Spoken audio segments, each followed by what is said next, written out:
It's time for the big one, the Cartek Club Enduro here at Snetterton. 2 hours of racing. We've got a four-way fight, or a three-way if you count the people who are actually here on the grid for Class A. But the overall fight is between Matt Fazer and Steve Hewson and Matt Nossiter, who are all the way back there in their BMW after a penalty owed from a previous round. So it's looking favourable for Matt as we start, but 2 hours of racing, anything can happen. And I caught up with our two main protagonists for the overall title after qualifying earlier in the day. Here's what they had to say. We've got Matt and Steve, our Class C champions here. How are the horses? So far so good. Car felt fantastic in quali, really hooked up. Yeah, probably the easiest quali I've ever driven, and straight in on class pole. Matt, you feeling comfortable? Yeah, fairly comfortable, yeah.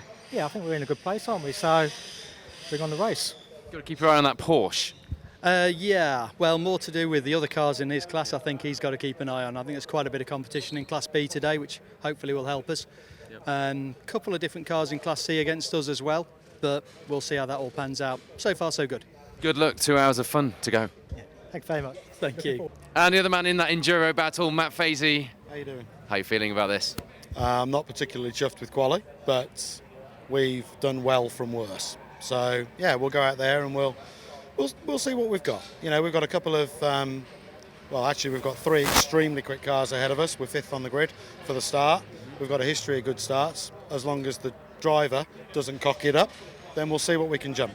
You've got your eyes on that overall prize, of course, but you've got some quick guys around you in the class as well. Yeah, and Steve Hewson, who of course is ahead of us for the overall championship, is on pole, which is really useful. But we'll see how it goes. The race, it's 2 hours, it's long. Of course, Cheatham, I'm told within a second behind him, has got Liam Crilly and especially the Orco Racing Blue 3 Series, which is renowned for being very aggressive at the start. So with any joy, Steve, if you wouldn't mind just, having a late start and then letting them past you, that'd be nice. Well, it's Del Shelton who will line up on pole position for this one alongside Michael Price on row 1. Chris Brown and Richard Higgins are next, ahead of Carl Redshaw and Rory Hind, with Julian McBride and Adriana Medeiros on row 4. Luke Slevitz and Steve Cheatham are on the 5th row, ahead of Leon Bidgeway and Bill Forbes, and then Matt Fazer, who is the only driver so far this year to have actually wrapped up a championship. He provisionally took the Class B honours last time out at Silverstone, and so he has no more Class Championship to worry about. Classes A and C, though, still up for grabs, and of course Matt himself is right in the thick of this titanic battle for the outright championship victory. He's just 1 point behind Steve Hewson and Matt Nossiter. Essentially, whichever of the two cars finishes best within their class, remember they're running different classes, Hewson and Nossiter in Class C and Matt Fazer in Class B, whoever finishes higher within their class will be the champions. On board there with the Nossiter car, they will be Matt Nossiter who starts and hands over to Steve Hewson a bit later on. It is a 50-car grid, though. It is about to do battle around the Snetterton 300 circuit for 2 hours of racing in the final round of the 2018 Cartek Club Enduro Championship. Hold on to your hats, everyone. This is going to be a good one. The cars in 2x2 formation make their way to the start-finish line. The lights go out. We're away and racing, and the field pours its way down towards Riches for the first time. It is a very close field as they run 3 and 4 abreast through the first corner. Now let's just hope that we get everybody through in one piece, because with 50 cars heading into a relatively tight first few corners, particularly this one down at Wilson, things can sometimes get a bit close for comfort. Side by side for the race lead there, but it looks as though Del Shelton, although he was out wide at the hairpin, will hang on from Michael Price at the front of the field. Everybody else picking their way through. On board now with Matt Nossiter, and he's got a sea of cars in front of him and no doubt a sea of cars behind him in the wing mirrors. You can't win the race on this opening lap, but you can lose it, and all of the drivers will have that very much in their mind. They just need to keep it clean. So it is Price that leads the way. It's Shelton that leads the way. Price second. Going for third place there was Steve Cheatham. Was up the inside there goes Matt Fazer. That was a risky manoeuvre to make against Adriana Medeiros there in the little Lotus. Big lock-up on cold brakes and cold tyres, but that very nearly went horribly wrong. The one thing he can't afford is a non-finish, because that will blow the championship wide open and almost certainly cost him any chance of taking the title from Hewson and Nossiter. He must finish this race, and he must finish as strongly as possible within his own class to have any chance of taking the title. He's got the another one of the Porsches in front of him there, running a bit wide out onto the Wellington straight, but gathering it all together. Meanwhile, we've got side-by-side battles here. That's the 61 car of Brett Evans trying to get up the inside of another BMW, and then behind them, Matt Nossiter. Right, leaders down at Brundle and Nelson, though, and it is Del Shelton that leads the way in the car that he will hand over at the pit stops to the current British GT champion, Phil Keane, none other. Some real star driver lineups across the field here today, and we look forward to seeing how some of the truly professional drivers get on later on.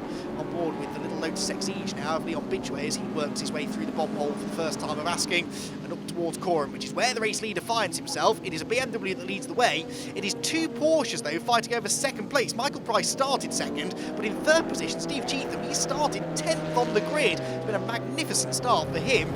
So that's one Porsche really moving forward. This is another one starting to move forward now as well, the 968 version of Matt Fazy. But as the leaders streak across the start-finish line, lap 1 is completed, and 9/10 of a second is the advantage for Del Shelton over Michael Price up the inside line there, though, against Adriano Medeiros, when that was Luke Schlevitz, wasn't it? So Schlevitz goes into 8th position now in the 95 BMW, and following him through even was Matt Fazy. So Matt Fazy picks up another position.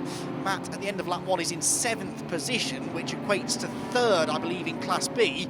What of Houston and Nossiter? Well, they may be down in 19th position, but they're leading Class C at the moment. So very early days, I know, only one lap completed out of, we're going to get well in excess of 50 laps in, I think, this afternoon. But at the moment, Houston and Nossiter will be champions because they're leading their class, whereas Matt Fazy is only 3rd within his class. Down the hill he comes in towards the hairpin, so Fazy running 7th, but the Higgins and McLeod Porsche, which is only a couple of places up the road, the blue Porsche, that is another Class B car, so that, in this stage of the race, is Matt Fazy's target. He needs to try and close in on that blue Porsche.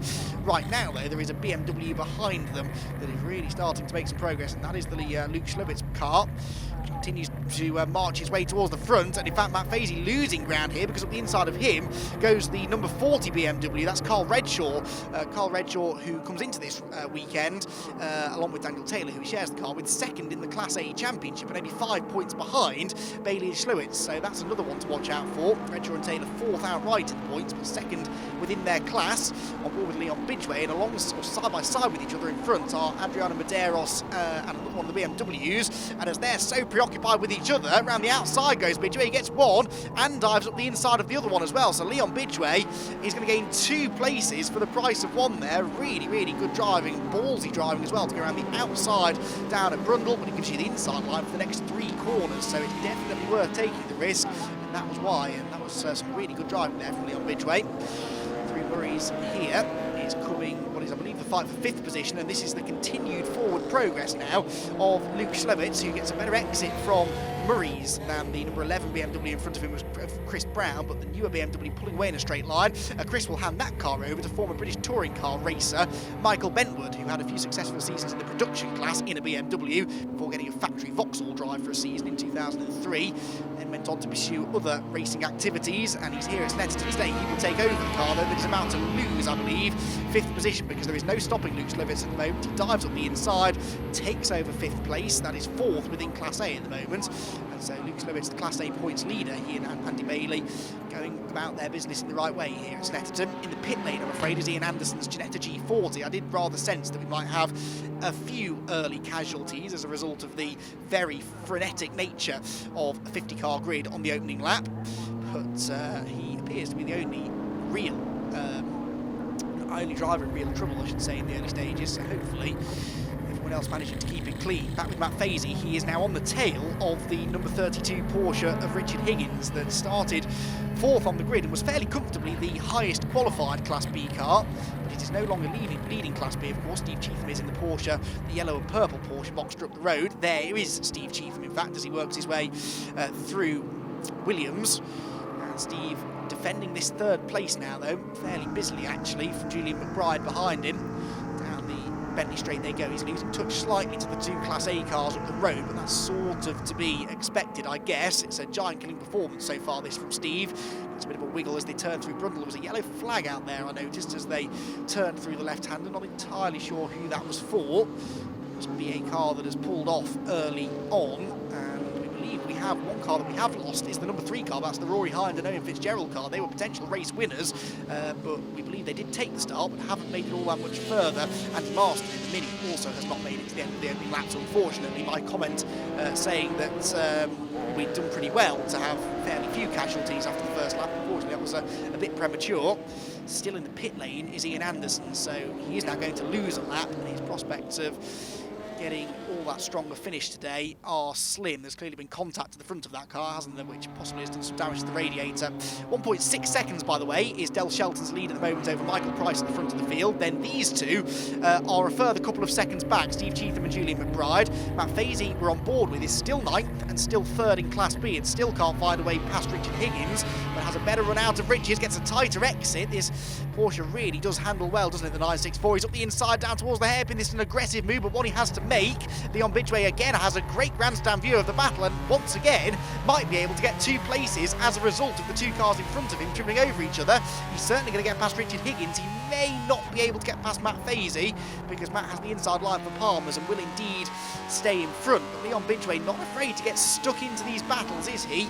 He is in the same class as those two as well, so this is the fight for 2nd, 3rd and 4th in Class B. And the Lotus goes up the inside line again down towards Agostini. That was a really aggressive move, but it's only a little car, that Lotus. It can fit into some extraordinarily small gaps, and through he goes. So Leon Bidgeway is now 2nd in class. We had 3 different drivers occupying that 2nd position in Class B in the space of 3 corners. Great racing in the early stages, and because of the competitive nature in particular of Class B, that quality of racing should continue right the way through. Well, into the pit lane, unfortunately, is the 111 BMW with some early dramas, and that is Carl Woodwis who was starting that car. And we saw Paul Woodford watching on. Well, let's see if we can find out exactly what's going down in the pit lane, because whilst this 3rd place battle on the track starts to develop, we've had quite a lot of activity down in the pits. So, Paul, what have you got for us? Yes, Andy, another early pit stop is car 111 in the pits. They can't get beyond 3rd gear, so it's an early pit stop. The engine's off. It looks like it might be game over. It's certainly going to be a long old afternoon for this team. Yes, that will be an issue with the long straights that we have here at Snetterton. You could do with a few more than 3 gears, and the 111 car will possibly be in for a fairly lengthy repair. Right, 3rd place battle about to come back across the start-finish line. You can see that Luke Slevitz has now caught these two, so it is a 3-car fight for the bottom step on the podium. But Steve Cheetham, still leading Class B, is doing a magnificent job so far of fending off the 2, in theory, much quicker Class A BMWs. The first of those that's about to apply the pressure, or has been applying the pressure for the first few laps really, is Julian McBride, and he looks to the inside line. In fact, he dives to the inside line under braking for Wilson, as Steve Cheetham, I think, sensibly decides not to fight that one too hard. It won't cost him any championship points, and Steve is joint 6th outright in the championship, so he does have to sort of think about the points here this afternoon, but really just go for the best result that he can and see how the points fall afterwards. He loses 3rd place outright though, and so through does go Julian McBride, and we'll watch with interest now to see what his pace is, whether or not in clean air he's able to go after the leading 2. Cheetham 4th, and then Luke Slevitz in 5th position.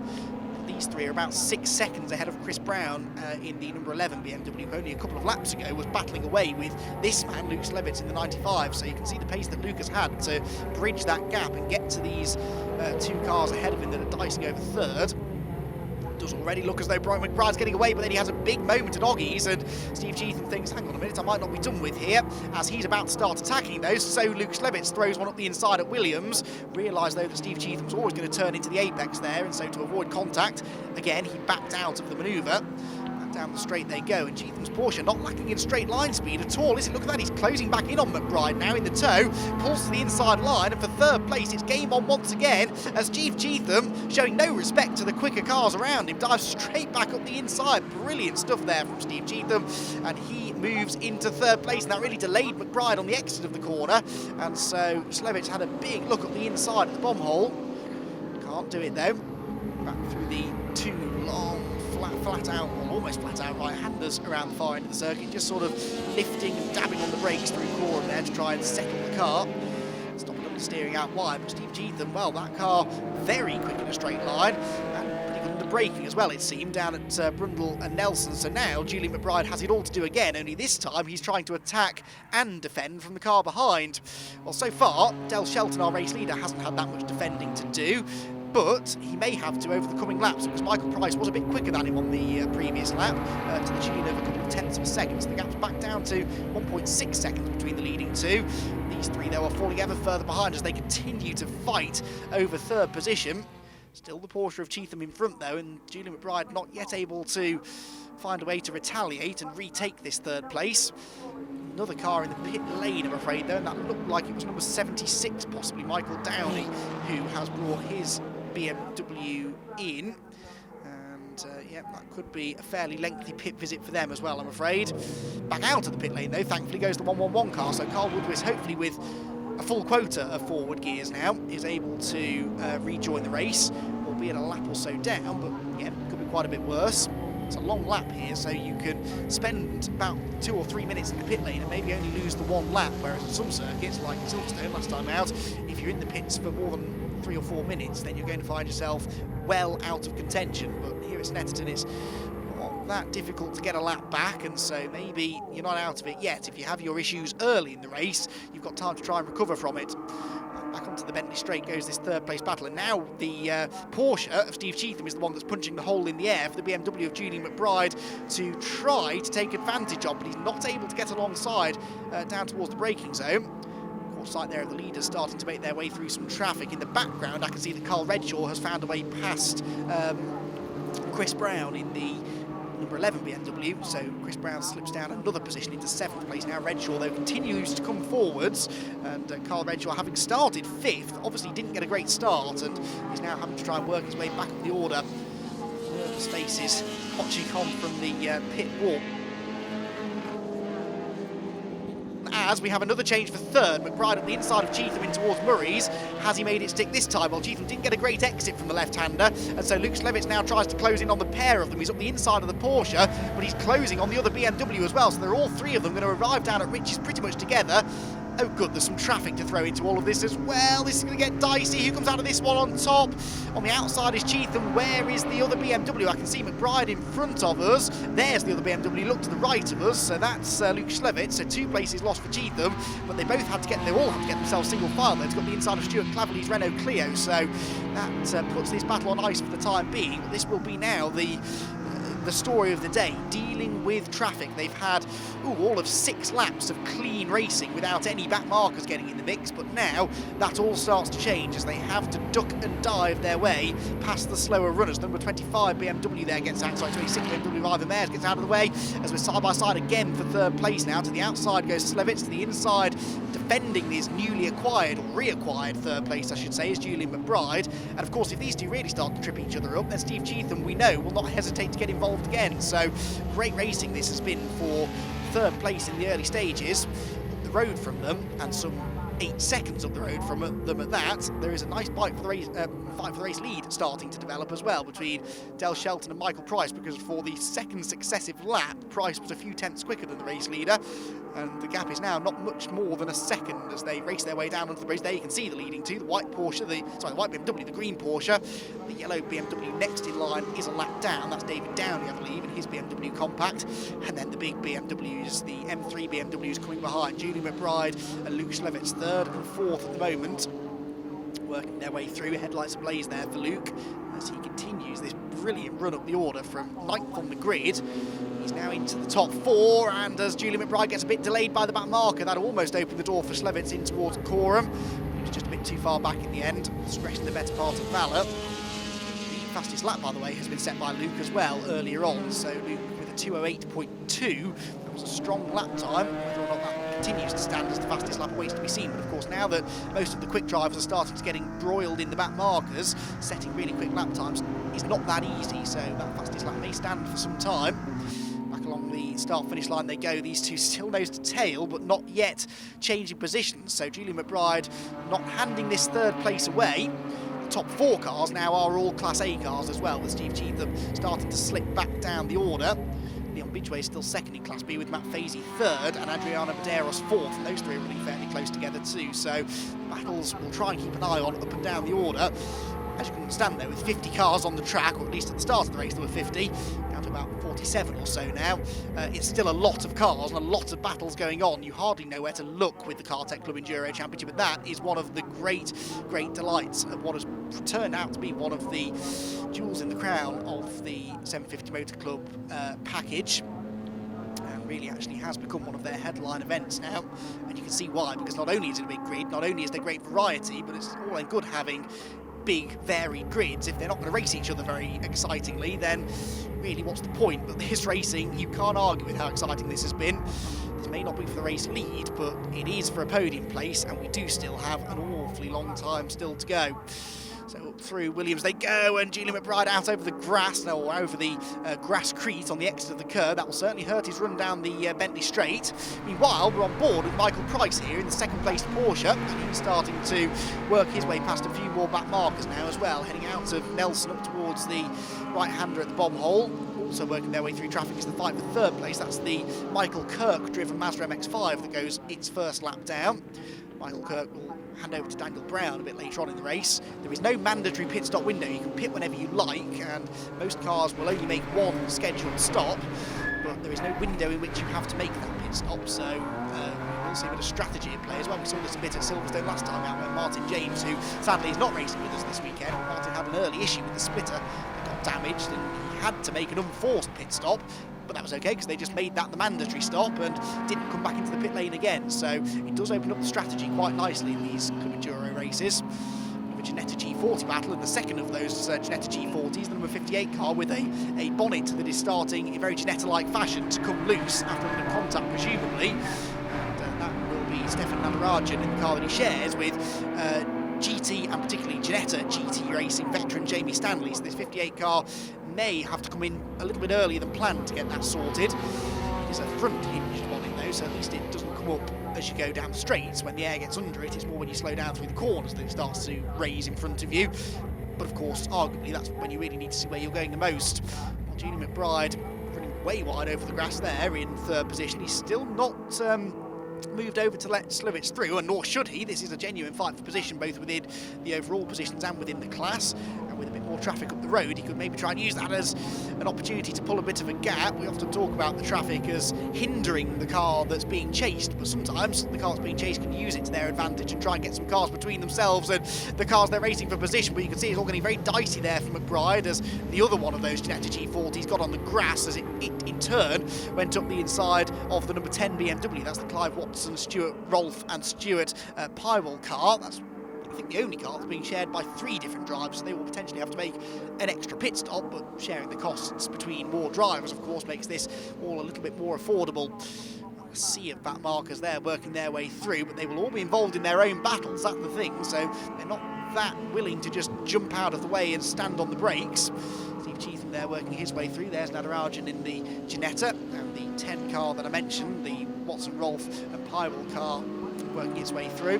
132, Ian Anderson, good to see him back out there. So the other, I thought it might have been him, the yellow and black Ginetta, indeed it is. Back out there now with the front bodywork repaired on his Ginetta. Back with Leon Bidgeway, meanwhile, he's running in 8th position, chasing down Chris Brown's BMW and lapping quicker at the moment as well. On the previous lap, actually on the previous lap he was half a second slower, but on this lap, as you can see, he is closing back in again now. The gap between these two at the start of the lap was a second and a half. It's now about a car length and a half as they round Corham. That's part of the circuit that certainly will suit the little Lotus, and he gets a much better exit from Murray's and drags itself alongside the BMW, which simply opens the taps and pulls away. And this again adds to the fascinating nature of the racing in multi-class series such as this one, because certain cars will be quick down the straight, some will be good through the corners, and seeing how that balances out over the course of a race, to me at least, is absolutely fascinating. Got a glimpse there of the 111 BMW of Carl Woodwish, which thankfully is back out there and still circulating, so it looks like at least temporarily they've got to the bottom of their gearbox issues. Number 87 BMW now starts to make its move, gets up the inside, in fact I think puts a lap there on the number 26 car. That was Ivan Mayers going a lap down, I believe, to the 77 BMW, which has been out there all season long, and racking up some good points along the way as well. While back down through Agostini, third place battle still going on, and look who's about to close in, because it looks as though, yes, Carl Redshaw in the traffic potentially has found a way past Steve Cheetham into 5th and is now chasing down the other 2 BMWs in front of him. So Steve Cheetham, Carl Redshaw, excuse me, who at the start of this lap was actually about 3 seconds behind the McBride and Slewitz battle. Well, they're definitely getting more delayed in the traffic, aren't they? Because it looked as though that orange BMW was only a second or so back, maybe, halfway around this lap. Down the Bentley straight they go. That was the little Honda Civic getting out of the way. Down towards the Brundle and Nelson complex. As there, Julian McBride turns his way through. Still third. There's Slewitz, and there, yes, the orange and black car of Carl Redshaw definitely not 3 seconds behind now. So this is turning into a very tasty all BMW scrap now for third position. We saw the BMWs getting themselves together all race long, really, at Silverstone. There are a lot of them out there, but they do tend to find themselves battling for positions fairly high up the order. And the 40 car turns its way through, the ADT Motorsport livery car, chasing down this man, Lucas Levitz, in the car that he will hand over to Andy Bailey a bit later on. And these two not in championship contention necessarily, but just looking to try and round their season off with a really strong result if possible. For many of them, though, this will not be their last race. These are cars that most definitely will be eligible to race in the end of season race, the Burkett Relay race that the 750 Motor Club runs every year. Continues to get, it seems, a bigger and bigger entry every year, and an awful lot of these Cartek Club Enduro Championship and Cartek Road Sports drivers will take part in that end of season showdown. And Leon Bidgeway, who continues to struggle to find a way past Chris Brown for 7th place here. You can see how much quicker he is through the corners, but that BMW M4 just has the grunt in a straight line, and its V8 engine pulls it clear. You can almost see Leon Bidgeway with a frustrated wave of the hand there. What more can I do? He's driving the doors off the thing through the corners. He just can't keep up in a straight line. It can be frustrating, but rest assured, as and when he gets this place this move made, it will feel so satisfying to have made it stick. The trouble is that even if he does get through, there's every chance that Chris Brown may just drive back past him on the next straight. They're heading towards Hamilton now. You've got 132 Ginetta Ravi and Anderson. They're going a lap down, and temporarily there are a couple of lap markers now actually separating the two of them, because the number 14 Civic there of Alistair Lindsay is also in the way. And again, that's not intentional. That's not something he's doing wrong. It's just so hard to get out of the way. Well, we can hand down to Paul now in the pit lane, who I believe has some news on the McBride car. It's been making up lots of places. Well, really, the story at the moment everyone's talking about, Andy, is the one that you've already picked up on, the fact that Julian McBride qualified 7th. He's currently running in 3rd place behind the 2 pro drivers. Hasn't ever won a race. Apparently he's been taking some driver training tips from the other driver in the team, Phil Keane. But it's just a great example of someone who's risen through the ranks, and he's really fighting above his weight out there, and it looks like we might have a very strong result if the car and his current pace keeps going. Some people are very impressed with Julian McBride's pace, and of course he is in that Class A title hunt as well. So at the moment it looks like with his rival behind him, it's not going to go his way, but it's a long race so far. Yeah, Paul, Julian McBride is only actually 7 points off the Class A Championship lead, which is of course Andy Bailey and Luke Slevitz, the car that we're on board with now. They are 5 points ahead of Redshaw and Taylor, the car that's right behind them, and they're both behind Julian McBride at the moment. So these 3 cars that are fighting for 3rd on the road, they are the top 3 cars in the Class A Championship at this final round of the season. So yeah, well picked up on there, Paul. This is definitely a battle that takes on some extra significance when you think of the championship implications. It's yeah, it's very close indeed across that championship, and Class C, of course, is the other one that's gone down to the wire.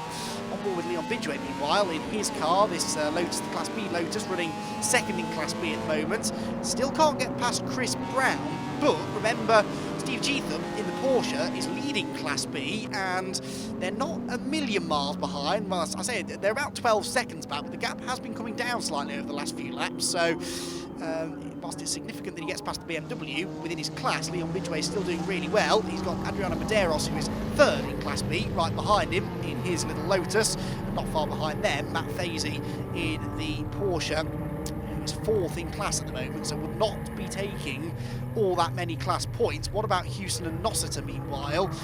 They have dropped out of the top 20 now, actually, but I believe they are still leading Class C. So right now, the championship outright would be theirs, but there's a long way to go yet, and Matt Fazy could gain some more ground. We've seen Matt play the strategy card a few times this year, haven't we, where he's maybe pitted early or pitted late or taken advantage of a safety car to get himself up the order, so don't count that Porsche out just yet. We've got Lotus's side by side though here. Adriano Medeiros up the inside of Leon Bidgeway, and he goes through, so Medeiros takes over 8th place overall and 2nd within the class, so Leon Bidgeway having field been held up by Chris Brown for the last 3 or 4 laps. That unfortunately has now cost him a position within his own class.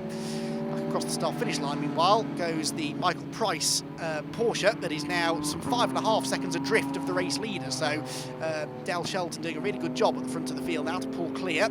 There's the 27 Mazda, another familiar sight. That's John Munro in the pink and grey Mazda MX-5, slightly more modified than some of the other Mark III MX-5s you'll see out there. And he has got this 3rd place battle arriving on his tail now. 44 car is in there as well. That's the Honda S2000 of Stuart Dayburn and David Trigg. And David, it is, who's at the wheel for his first stint. He's splitting the pair of them now is Julian McBride. After, as Paul said earlier on, made a lot of progress through the field. 3rd place is where he finds himself at the moment. Now, with the positions that the number 95 and number 40 BMWs are holding, i.e. right behind him in 4th and 5th overall and within class, this wouldn't actually yet be enough for McBride to steal the Class A Championship. He'd need to finish a few positions ahead of, in particular, the Bailey and Schlevitz car that we're on board with now. So right now, this car would still be your Class A Championship winning car, but they are losing time, I'd say, now to McBride in the traffic, and could yet lose a place to Carl Redshaw as well, so that could really change things around. Well, on board with Matt Fazy as he works his way down past the yellow flag zone at Hamilton's. Let's head down to the pit lane and find out how his team are feeling about how things are going so far. Yeah, that's right, Andy. He's doing okay at the minute. He's doing what he needs to do for that title fight, but it's not all about what Matt does out there. Mark Hammersley has prepped the car. You've been talking to Matt out there. Is he okay? How's he doing? He's pretty fired up. It's going well so far. We're just trying to keep the lap times up, not get tied down with any traffic, and just do the best that we can. Some quick cars turned up for the last round of the season, which is giving us a bit of a challenge, but we just got to go as fast as we can and see how it pans out. Even at club level, they do that whole Lewis Hamilton thing where they say, well, I've not got my eyes on the title, but he must have considered it. It must be on his mind out there. Oh, yeah, without a shadow of a doubt. I mean, it's mathematically possible. We're only a point behind going in here, but Steve Hughes and Matt Nossiter in the Class C car, they're fast. They generally dominate their class. We run well in ours, good enough. We've got the Class B title, but competition's strong today. So good luck out there. Gonna need it.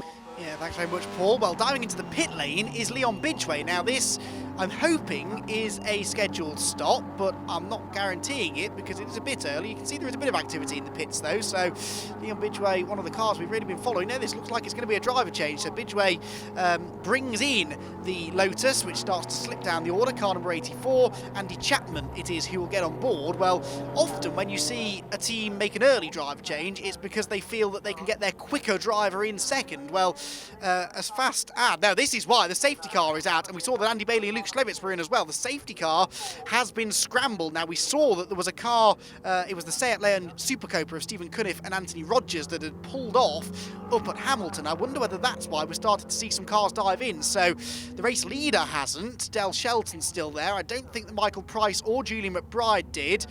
But we saw that the Luke Schlevitz car was in to hand over to Andy Bailey. So, this is really going to start to shuffle the order now. For the time being, therefore, Steve Cheetham moves back into the top 5. He has stayed out. So too has Adriano Medeiros, Chris Brown. In, though, comes the 125 car. This is one of the BMWs we haven't yet seen in this race, though. And this, significantly, your championship leading car, Steve Hewson and Matt Nossiter, they also make their way in. So this is... Matt Nossiter to hand over to Steve Hewson.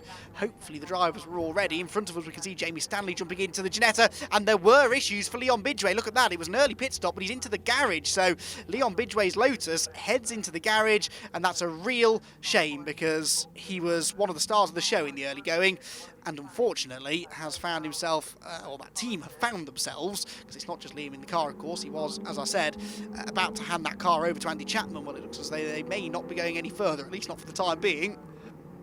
So the safety car picks the field up, and well, we've seen the safety cars have really changed things around earlier on in the season, and this is one of the men who has benefited in the past from that, Matt Fazy, but he has opted not to stop yet. About half the field have and half the field haven't, roughly, so it's a pretty much 50-50 split. I think the call was made quite late as well, possibly too late for the leaders to react and pit, but some of those running a bit further back have been able to.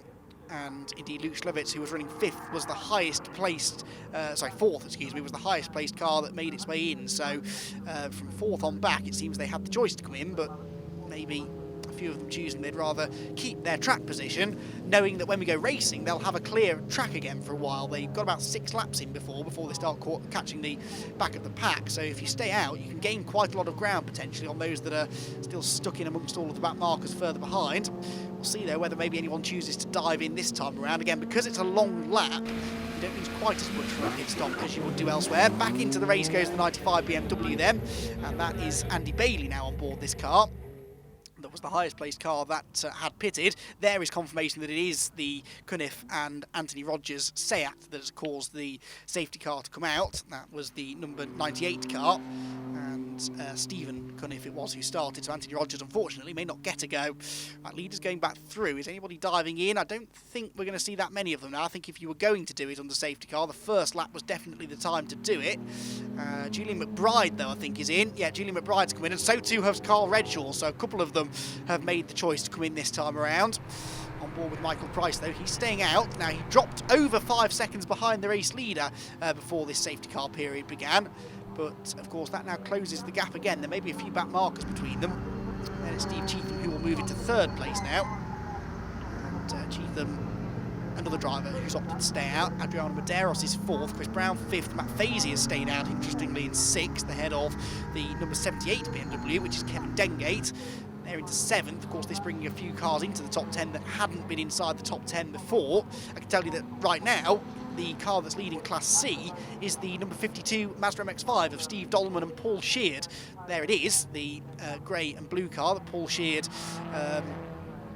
is running himself. Steve Dolman, one of his customers for many a year. Back into the race go the Houston and Nossiter BMW, and they are running in that Class C. Now, was this the right strategy call to make? It should have been. In theory, pitting under safety car, you lose less time than pitting under the green flag, but who's to say this is the last safety car that we're going to get? And you can leave your pit stop right to the end of the race if you really want to, in the hope that you were to get another safety car maybe. But the Houston and Nossiter car that was started by Matt Nossiter now has Steve Houston on board. This car now has Andy Bailey in it, and they are looking to try and use this again to their advantage. The reason that it's an advantage sometimes to pit behind the safety car is because, as you can see, you can then just, when you're released from the pit lane, you can go relatively quickly, not quite at full race speed because the circuit is still neutralised, it is still a safety car period, but you can go a bit quicker than these cars are doing as they sort of run slowly down towards the end of the lap, and you can in theory catch the back of the crocodile. However, I believe the safety car is going to go in this time, and so this might be the restart of the race. Well, let's head down to the pit lane then and hear from one of the drivers who is a key feature in this race, Matt Nossiter, championship leader, and he's out of the car. First stint then, how did that go? Okay, hard work, but yeah, went all right. A lot faster cars, Class A, Class B cars behind, which makes it a little bit awkward sometimes, but no, it went okay, so yeah. Obviously that penalty put you further back after qualifying, so you were further back on the grid than you wanted to be. The penalty was awarded in error, so we were put back up to where we qualified anyway. So no, we didn't lose the 3 places, so that was all good. So. Okay, well that's good.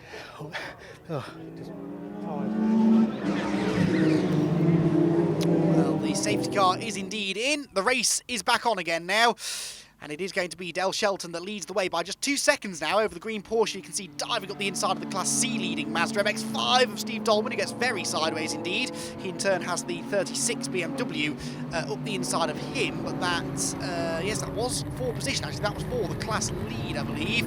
And did the BMW go through? We'll find out in a moment or two. Meanwhile, it's very busy further back. We're on board with Matt Fazy, and he now has this difficult position again that he had at the start of the race, where he's surrounded by chaos, utter chaos, as everybody tries to pick their way through it. Of course, it's almost even harder now than the start of the race, because at least at the start of the race, everyone's where they qualified, but now you've got quick cars coming through after a pit stop, you've got back markers in the mix as well. Matt Fazy just needs to try and keep his nose clean here. He's chasing down Chris Brown in the number 11 BMW, and is not quite close enough to challenge down in towards the hairpin in Agostini. There's the number 78 BMW working its way through. That's Kevin Dengate on board that car. They were 7th at the restart, but they are now 6th because they've got themselves ahead of Fazy. Fazy was actually ahead of that BMW at the start of the restart of the race. In fact, Dengate's gained 2 places because Chris Brown was in front of him as well. Chris Brown is the BMW that Matt Fazy is now trying to get up the inside line, so a bit of changing around here then. The red BMW you can see off in the distance, just gaining 2 positions. There is Adriano Medeiros going up the inside of the 36 BMW. Now, did that car manage to take the Class C lead away from Steve Dolman? I don't think it did, because I think I see Dolman.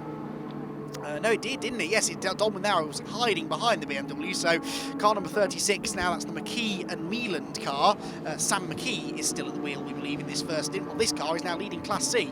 So good move there made by the BMW. And there, the 52 Mazda of Dolman bouncing around behind him, trying to chase him back down. You see by the registration plate on the 36 BMW, that, like many cars on the grid, is completely road legal. And that is remarkable. You can drive the car to the circuit should you wish to, then go racing in it for 2 hours, and then drive it home. Back on board now with the number 70 BMW, having made its pit stop, Steve Hewson, the championship leading car. We will have to wait and see how this all shakes out, because of course quite a lot of the Class C cars didn't pit during that safety car and will owe us a pit stop for a little while. But you can see that he didn't quite catch back in onto the tail end of the group, did he? So he's caught a slower car. That's the Jamie Stanley driven Ginetta G40. And so he will go up the inside of him, but I don't think that's for position. Bulk of the field have already crossed the start-finish line, so he didn't quite get back up there. The car into the pit lane. Is this a mandatory stop, or is this a problem, I wonder? And it looks as though it's the latter, unfortunately. That's the number 172 BMW, Matthew Wallace and Simon Wallace. I think it was still Matthew in the car. I don't think they'd pitted yet. At the front of the field, though, no doubt about it, Del Shelton has led this one all the way from Michael Price in second. They've been 1-2 since the drop of the green flag. They qualified first and second in that order as well. No traffic around them. The gap is once again going back out. But of course, Michael Price had to spend the bulk of that first lap getting past the back markers that had been separating those two on the road.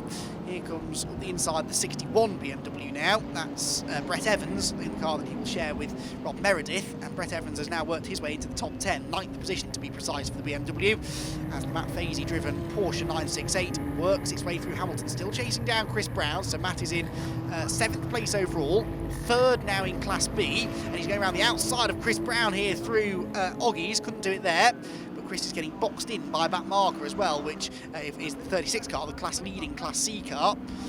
Matt Fazy, as a result, gets a better exit there from Williams, but just doesn't have the ponies in a straight line to draw alongside Chris Brown. He can barely drag himself past the Class C leading BMW. There is a performance advantage, but not a big one. Now, one car that I mentioned was not taking part in the race, having taken the start but not got much further, was car number 3, and one of its drivers, Owen Fitzgerald, is in the pit lane. Okay, car number 3, Owen Fitzgerald, didn't make it to the start. You made it as far as the start, but you didn't get as far as the green flag. What happened? Possibly the diff, we think. As I went to launch the car, there was a bit of a bang, and then no drive. It's been an up and down season for you, but you've shown real promise, like at Silverstone, for example, and the car's been competitive before, so it was high hopes for today. Yeah, I think we would have been maybe 3rd. There's a few people here that are just too quick for us, but yeah, I think 3rd was maybe possible. Perhaps a car, Andy, that you would have been talking about had it been running at this point in the race. But a bit of attrition here, as you'd expect from a 2-hour race, just not quite as early as that. Yeah, it was a shame. We saw them starring at Silverstone last time out, and it's a great-looking car as well. Nice to see one of the older-shaped BMW M3s out there running well, but unfortunately not the case here today.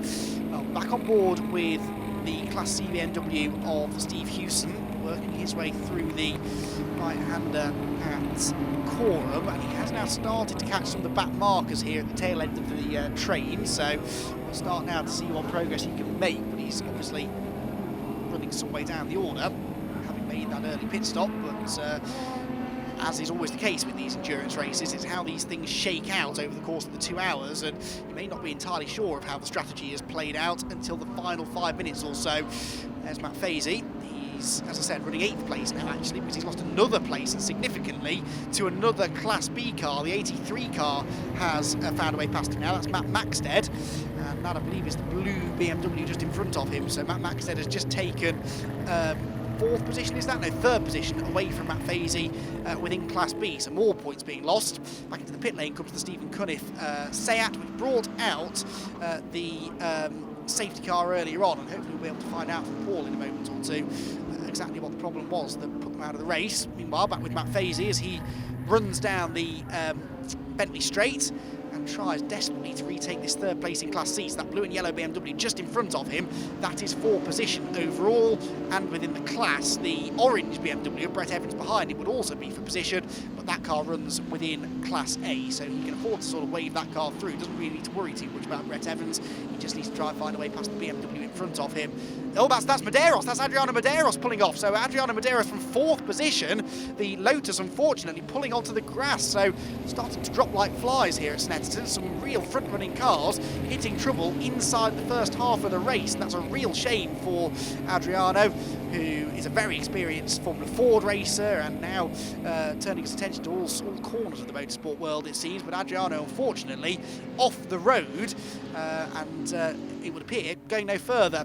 Back with Steve Hewson now as he works his way onto the back of one of the Porsches, working its way through the right-hander. That's Farid Ali in the 249 car.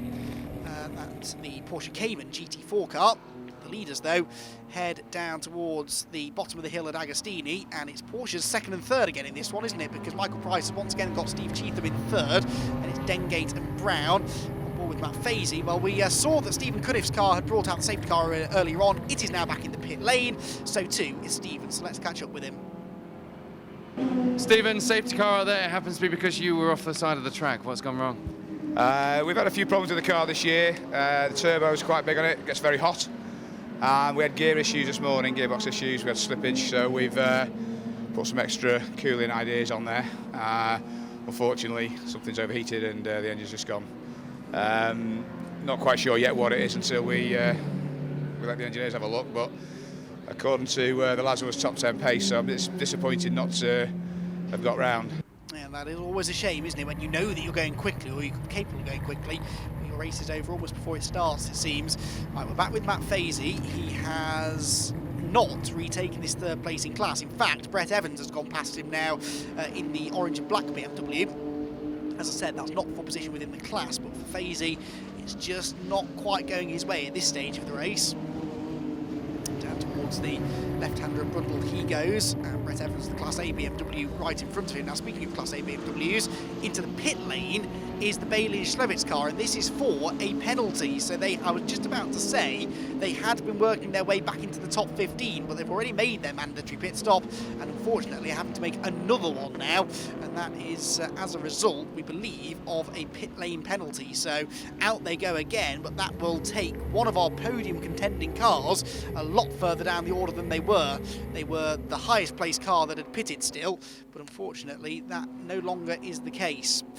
Well, they rejoin the circuit, but now some way further back than they were, as heading towards us is the Chris Brown car, the number 11 BMW that runs 5th. Then this fight for 6th position between Matt Maxted, the blue BMW, and Brett Evans in the orange one, but again, Brett is in Class A and Matt is in Class B. On board with Matt Nossiter now, as he works his way onto the tail of the number 14 Alistair Lindsay Honda Civic, which looks as though it's going to stay to the left-hand side at Coram and then doesn't, so unfortunately for Nossiter, not able to complete the manoeuvre just yet, but he is now dicing with cars at least that are in his class. So for Steve Hewson, excuse me, it is Matt Nossiter did the first stint, of course. Steve Hewson, these are now positions that he's actually making up on the circuit again now. Whether or not they're against cars that are pitted or not is sort of irrelevant. He is at least starting to work his way back up the field. Number 93 there, Jeff Gurrier in his Mazda MX-5.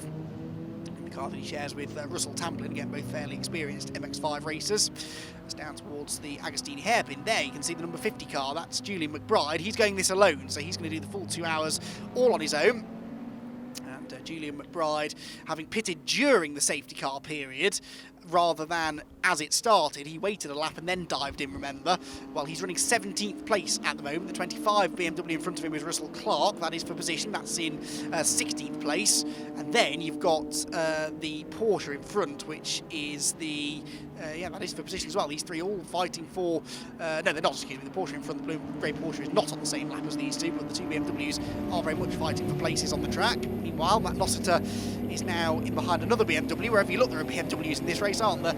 And Matt Nossiter not yet appearing on the first page of the timing screen, so he's not inside the top 20, but then with 50 cars on the grid, less than half the field are inside the top 20. It goes without saying, Julian McBride still can't get up the inside here, or complete the manoeuvre at least on the inside line against Russell Clark.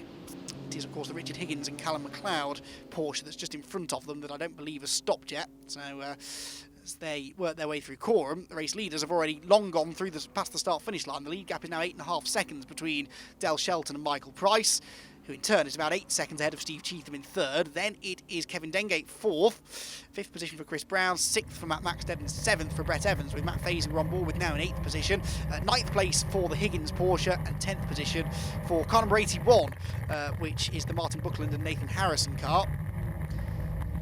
So they round out your top 10 at the moment. Looking at those that are pitted, they're just starting now to get themselves onto the tail of the top 10 again. So things are starting to unfold now, but with still half the race to go, no one really quite knows what this situation is going to look like at the end of the race, but that's when the points will be counted. It doesn't matter where you're running halfway, it's where you are when that checkered flag falls.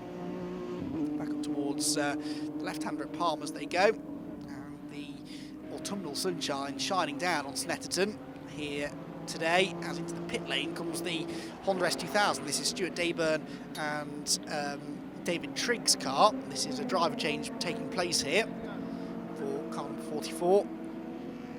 That's David getting out, and Stuart Dayburn eventually will be getting in.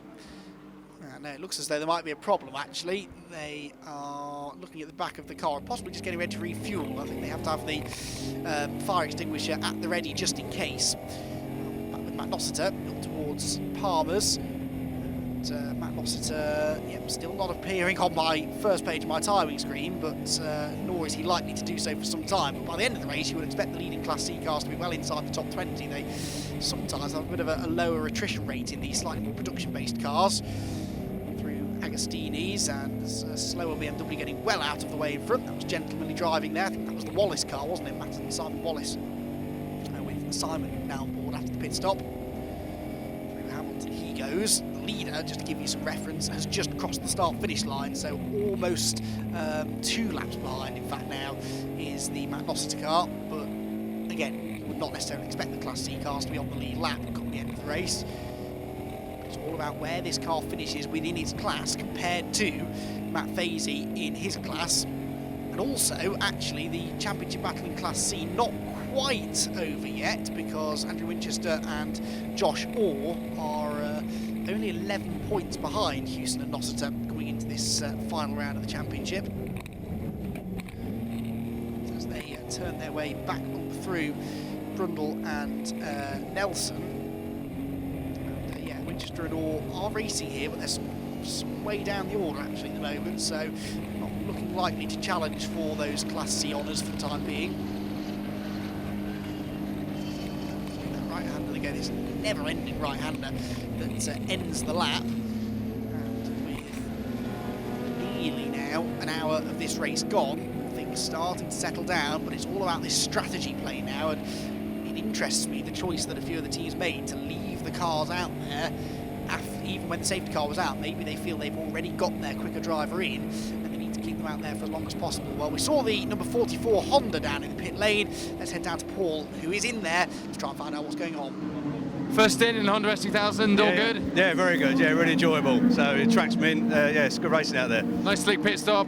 All good for the next run? Yeah, not too bad. We fumbled a little bit, but we're still learning. It's good. It's good fun. You're still learning. That's what it's all about, this series, isn't it? This concept, this club Enduro. Yeah, that's right. I've come from bike racing. It's my first year on the cars, so just getting the grips with all the different lines and everything else. But it's equally as much fun. I'm having it's a good team. We have a good banter, and it's great racing. Really, really close. Really, really good. Fab. So we've got Paul Shear coming from rallying. We've got you coming from bike racing. It must be a good series to go racing in. Cheers. Thank you very much. Yes, well, Paul, I know, comes from a rallying background himself, so he may not know actually that Paul Sheard has a very extensive history of racing in Mazda MX-5s and then moved over to rallying. So we had him first, but Paul Sheard, you can see that he still dips his toe into MX-5 racing from time to time. Well, back across the line is going this 95 BMW of Andy Bailey after its pit stop penalty. They are down in 14th place now, and this is significant because they are leading the Class A Championship, remember, coming into this final round by just the 5 points over Carl Redshaw and Daniel Taylor. And Carl Redshaw and Daniel Taylor at the moment are running in 15th, so despite their issues, they are still a position and 7 seconds to be precise ahead of their championship rivals in class. So that is a significant battle to keep an eye on though over the second half of the race. So Bailey and Slevitz are still potentially doing enough to hang on to the class lead. I mean, mathematically, remember, Julian McBride could get up there. Remember I said that if those two had a bad race and McBride didn't, then Julian McBride could actually still take the championship away from them. Well, actually, despite their issues, Julian McBride is running 16th, so he's even further back. So in the end, it's still working out the same in Class A, but all 3 of our top Class A championship contenders have had dramas. The Michael Price Porsche mathematically could tie, maybe, if it were to win the class and the others didn't finish. It could still tie for the championship lead, but that is highly unlikely to happen. So Andy Bailey at the moment still doing enough to win the class. Let's head though down to the pit lane again. We saw that car 172 has disappeared from the track. Let's find out why. Yeah, Andy 172 is in the pits. They've actually wheeled the car, as you can see, back into the garage, and it looks like they're doing some pretty in-depth inspections under the driver's side of that car. So we'll have to see if they get back out in the race, but at the moment it's not looking good. That's a shame for them then. So the 172 car add to our list of cars that have had issues here in the early stages of the race. That's the Matt and Simon Wallace car that I noticed was going slowly earlier on, and they clearly brought their car into the pit lane. We've seen no more of Adriano Medeiros either in his Lotus Elise S2 that he shares with John Lamaster, or the Lotus Exige, in fact, of Leon Bidgeway and Andy Chapman. So looks as though we might be up to about 5 or 6 non-finishers at the moment already, although there is still time for them to get the cars back out there. At the head of the field, by the way, Del Shelton and Michael Price still haven't pitted. They are 9 seconds apart now, the BMW ahead of the Porsche still. Steve Cheatham, even, easy for me to say, just flashes through there. He's third place, some 22 seconds off the race lead. And then it's the number 78 BMW there, the red car, that is next. And that's Kevin Dengate, and he's in this almighty battle with Chris Brown for 4th position. So that is a fight for position.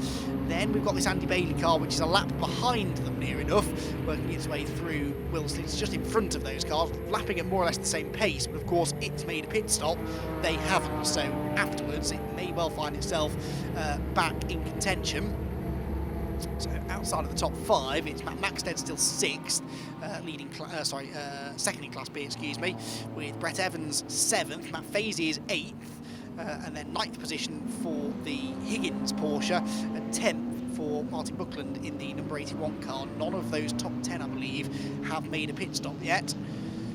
Back out of the hairpin goes this fight then, and Chris Brown looking at the inside there of Kevin Dengate in towards the left-hander at Hamilton. The Dengate car started down on the 8th row of the grid. Kevin's done a really nice job to work his way up the order in his stint.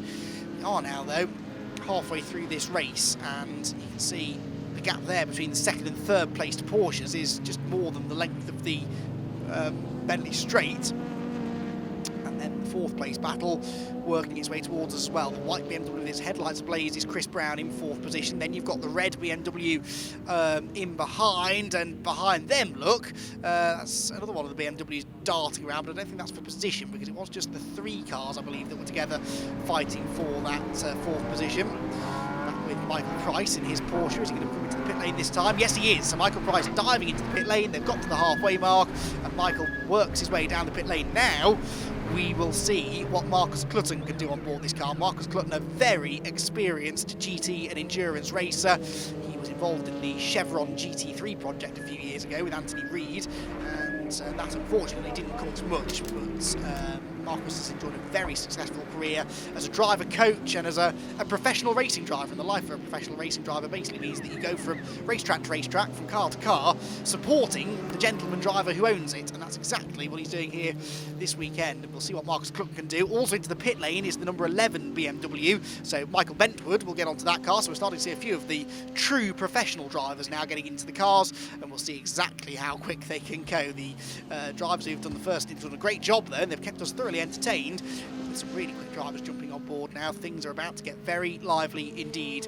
There is the 36 BMW, which was leading Class C, still is leading Class C actually, and just going past them, the number 5 Rover Tomcat, which we haven't seen much of. David Roberts is on board the number 5 car this weekend.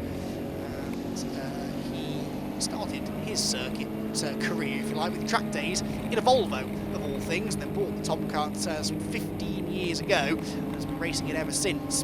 Back on board here with the championship leader, Steve Hewson, or one of the championship leaders. He and Matt Noster sharing this car. He's got a very wayward BMW, the number 10 car in front of him there, which is the Clive Watson, Stuart Rolfe and Stuart Powell car, running a bit deep. The Peugeot RCZ is in as well now. This is a unique car that we've seen a little bit of so far this season, and a very distinctive car at that. It now makes its pit stop. As it pits, it means that Steve Hewson is into the top 20 finally. So Steve Hewson is now into the top 20. He's in 20th position, and I can tell you that he is second in his class, and the car that he's chasing, which I believe might be the car that's next in front of him, is the number 52 Mazda. Hang on, the Mazda has a dodgy transponder, which is a commentator's worst nightmare. They are second in class then, and therefore Steve Hewson is third in class. So the transponder on the 52 Mazda is just taking a second or two to figure itself out. But Steve Hewson it is who is trying to work his way into second position here in the class. Matt Fazy at the moment is third within Class B. So as things stand again, this car, Steve Hewson and Matt Noster will be doing enough to win the championship, but the cars that it's chasing in its class are yet to make a pit stop, whereas Matt Fazy himself has yet to pit in his Class B Porsche. So it's looking good so far, barring any issues for the number 70 car. Should it come to it, by the way, and drop scores maybe should come into the equation, while Steve Hewson and Matt Noster are dropping a second and a third place finish from earlier on in the season. This number 70 BMW has run like clockwork all year long, so if they were to have a bad round, at least they've got those good drop scores to fall back on. In fairness, Matt Fazy's not been that bad on the consistency front. He's had a second and a fourth place finish, which are his two worst finishes of the year. Therefore, should he have a non-finish, he would start to count that second place finish again. So drop scores wouldn't make a huge amount of difference, and hopefully neither of them will have to rely on it. It will be good to see them both get to the end of the race and just see where the cards fall. Time to head back down to the pit lane then with Paul, who I believe has found driver of car number 74, Mike Price. Mike, you look happy with that? Yeah, a solid stint. Yeah, I wanted to get a clean start, I did, and then just punch out some laps. We were pretty confident on the pace. Being directed out the way. We were pretty confident on the pace that I could do sub-10s. To put a row of them in with some 8s and was terrific. So yeah, and no big mistakes. So all the gain was not lost on one mistake. Safety car, but that's part of racing, isn't it? And I made a good start on that without breaching the line. Got a clean away. So I'm very happy with that. Any words of wisdom getting into the car there? He's an absolute pro. There's not a lot I can give him as words of wisdom. There's no surprises out there. Everything that has caused an incident has been cleared, so it's all his. Thanks, Mike. It's all his, and Andy, it's all yours. Thank you very much, Paul. Well, Marcus Clutton is back out in that car now. We'll just give the timing screen a lap or so to adjust itself to find out where he is on circuit. But of course, it's really all about where the other leaders come out of the pit stops after they make their way in. Speaking of which, we have a new race leader, which is Steve Cheetham, which must mean even, which is easy for me to say, that our race leader has come in. So Del Shelton has come in to hand over to Phil Keane, and again we wait to see exactly where they come out. Phil Keane should be somewhere near Marcus Clutton. Now that is a fight that you'd buy a ticket for, isn't it? On board then with Andy Bailey as he works his way down towards the hairpin now. Andy Bailey still trying to work his way back up the order, of course, after the issues earlier on. They're into the top 10 again now, though, 9th position for for the number 95 car as a result of some of the others pitting, which interestingly means they are being classified ahead of Phil Keane and Marcus Clutton. So this car actually, despite its early issues, might be able to work its way into contention again. They've got right on their tail the number 40 BMW there, which dives to the inside, and that was a nice move made there. That's the Redshaw and Daniel Taylor car. It's now, of course, Daniel Taylor who is behind the wheel. And that's the car that's 4th place in the championship overall, 2nd in Class A. And they're chasing down now, in fact they've just overtaken their Class A championship contenders, so that was a significant move being made there. Both dive up the inside now of the 111 BMW and make their way back through towards the right-hander at Williams. There is the 111 car, which had those early gearbox issues, which, touch wood, seem to have sorted themselves out now, and in fact it's pulling away there from Andy Bailey in a straight line, which is interesting. So Martin Webb, of course, that is a Class A car that Martin Webb and Carl Woodwist were driving. It's Martin who should be in the car now. So despite the fact that things are coming good here for Andy Bailey and Luke Schlevitz, they've just lost a place in class to their nearest class rivals. And whilst Carl Redshaw and Daniel Taylor mathematically cannot challenge for the outright championship, then it's true to say that no Class A car can. So they are trying their best here to hang on to position as they can within the Class A championship standings. So working their way through left-hander at Murray's, and still that 111 car not going a lap down here to Andy Bailey. He's going to have to work for this. But of course, that's often the case when you have a car that's had early dramas but is capable of running pretty quickly. Well, sometimes they don't particularly want to just dive out of your way. Steve Cheatham then leads the way at the moment, hasn't yet made a pit stop, nor has Brett Evans in 2nd place in car number 61, nor has Matt Maxted in 3rd, or Matt Fazy in 4th position. Kevin Dengate in 5th, then it's the 32 car of Richard Higgins, I believe, that is in 6th position, with number 91 Jordan Fox in 7th. So I believe the highest placed car that's pitted so far is Daniel Taylor in the BMW that's running in 8th position, car number 40. So that move that he made against Andy Bailey a minute or two ago was essentially for the net race lead in a way, because everyone else who stopped has come out behind them. Marcus Clutton is running in 15th place overall, and Phil Keane has dropped out of the top 20, so either a poor pit stop or there's some sort of an issue there, but the Price and Clutton car back out on circuit and has just set the new fastest lap of the race, unsurprisingly, with Marcus Clutton now on board, a 2:05.2. That is a very quick lap indeed. It's about 5 seconds quicker than Steve Cheatham's doing, the race leader at the moment. So Clutton is, he's going to start arriving on the tail of these cars before too much longer, I think. We'll have to watch with interest to see how this all pans out over the second half of the race. The battle's going on in the midfield at the moment on the ones that could end up being for the race lead in about 50 minutes' time. Let's head back down there to the pit lane and find out what Paul's got for us. Okay, Andy, car 132 in the pits. A nice slick driver change here, and despite the issues you had early doors. What happened there? Yeah, first lap, just going down into Agostini, just the concertina effect of everybody braking, just took avoiding action to try and not run into the back of the car in front, and just lost the back. Rear tyres a little bit cold, so yeah, just one of those racing incidents, but very disappointing because the car's on the pace. It's quick enough. It's just not the way we want to start the day.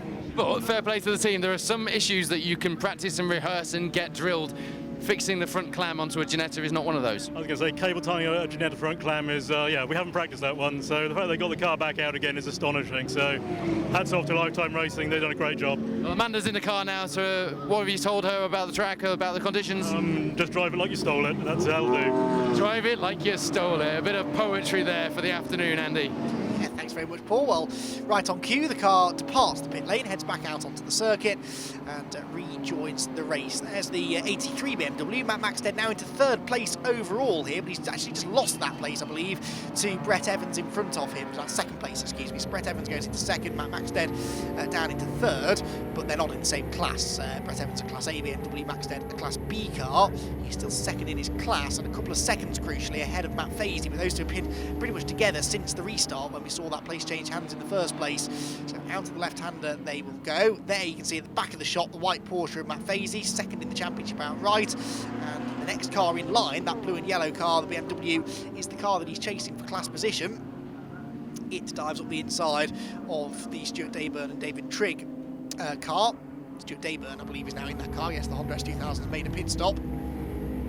That's up towards Oggies goes Andy Bailey. Andy Bailey now running in 7th position with a few other cars starting to pit. He's about 3 seconds behind Daniel Taylor in the number 40 BMW, which has also stopped as Steve Cheetham has a big old moment there with the 1 Series BMW of Colin Gillespie, which dived across the road. That made life very interesting indeed, but, well, Steve Cheetham just trying to keep his nose as clean as possible here. He's got a car trying to unlap itself, I think that is, not far behind him. There is the 2nd place BMW making his way down towards us. Matt Fazy in the background has not yet stopped. Well, Paul, what can you tell us about his strategy? Okay, we're over halfway distance in the race now, and car 13, Matt Fazy, is still not into the pits. Of course, don't forget, he's a single driver, so he doesn't need to do a driver change. He does need to do a pit stop. The team are just waiting, a bit of strategy going on here. Mark and the team just waiting for a bit of clear track or a safety car or a bit of luck to go their way. And in Mark's words just now, not much luck coming their way so far to get that clear space to get the car into the pits and back out to keep track position, because, of course, the championship is well within their sights and definitely now on their minds.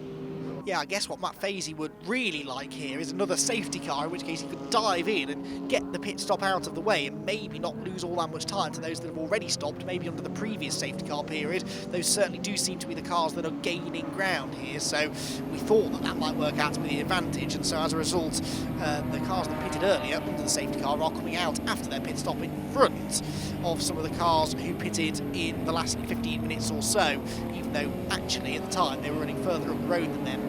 On board with the number 70 BMW here, Steve Hewson working his way back up towards Williams. Got a bit of traffic in front of him, but car number 70 is now running in 15th place overall and is leading in Class C, crucially. So all of the other Class C cars have now made their pit stops, and it's all worked out with the number 70 BMW leading its class. So the red BMW working its way towards us, class leaders, championship leaders, and if things finish as they are now, they will be the champions of the 2018 Cartek Club Enduro Championship.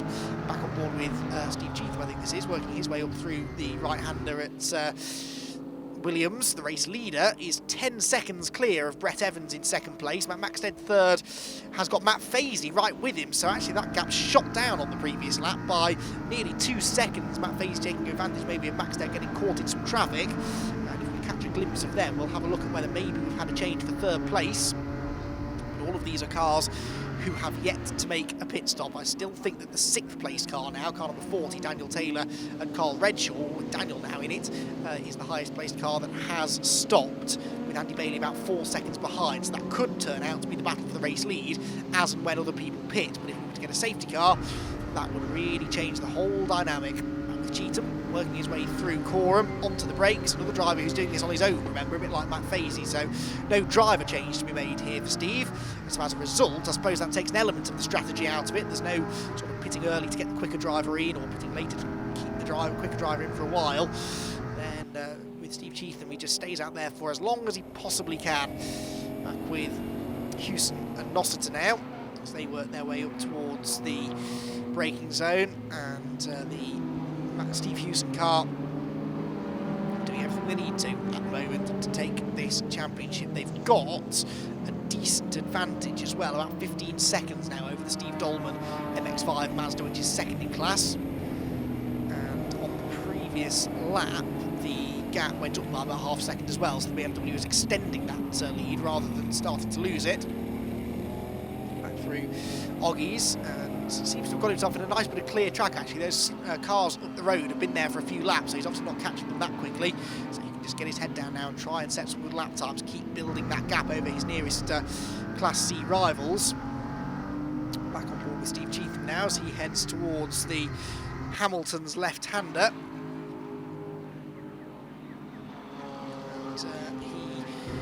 He's losing quite a bit of time actually on the previous lap. Yeah, about 2.5 seconds he was slower than Brett Evans. So the 43 Porsche, whether he had some traffic, I'm not sure. We didn't see much of it from on board with him last lap. Steve Cheetham losing a bit of time to the Class A BMW behind. His lap times are, though, comparative with the other Class B cars like Matt Fazy and Matt Maxted, who have now changed position. I think Matt Maxted has pitted, actually, so Matt Fazy has come through into 3rd. You can see him in the background, yet there's no sign of the blue BMW of Matt Maxted. So Maxted has dived for the pit lane. He will hand that number 83 BMW over now to its 2nd driver, that's Ben Salmon. So Fazy gains another position, but as we said, has yet to stop himself. There's the second place BMW, that's Brett Evans, the orange, black, pink, burgundy, bit of everything really on that car, isn't it? But it's a very, very good livery, a striking livery, it stands out in the pack. This is the man that he's chasing, Steve Cheetham. Both of them owe us a pit stop. Where will they drop out into the order though? Well, so far those who have left their pit stops a bit later have lost out a bit. Well, Steve Cheetham is waiting no longer. He's into the pit lane and the race leader makes his way down to the speed limit and trundles at what seems like walking pace down towards his pit garage. Now, unless Brett Evans pits as well, he is therefore going to go through as the race leader. Steve Cheetham has to get out of the car. Even though there's no driver change, he has to get out of the car, close the door, then get back in and then wait for the minimum pit stop time to elapse. Well, let's head back down to the pit lane once again with some more news on Matt Fazy. Matt Fazy into the pits. Matt, I know you won't want to talk for long, but just a quick one. How's it going? I mean, I'm having fun. I'm having fun. He's having fun. But I'm not enjoying the race. He's having fun, he's not enjoying the race, he's got a lot of pressure on his mind, of course, because they've got that title fight that we keep talking about, that overall title fight between Matt and Steve Hewson, who's out there and at the moment is doing the business according to his pit crew, Andy.